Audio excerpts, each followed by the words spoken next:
Mr. Lina, may mga tanong lang po ako sa inyo.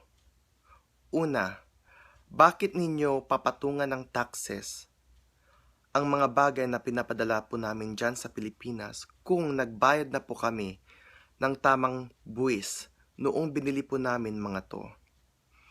Pangalawa, sino po ang mananagot sa lahat ng mga nanakaw na gamit namin?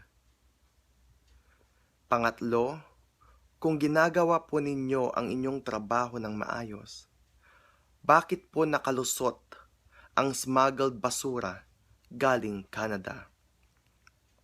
Ang dami pong problema ng Pilipinas. Bakit hindi na lang po yon ang mga pagtuunan nyo ng pansin? Kesa pagtripan nyo po ang mga bagay na pinaghirapan po ng lahat ng Pilipino all over the world. Please, Mr. Lina, answer my question. Thank you.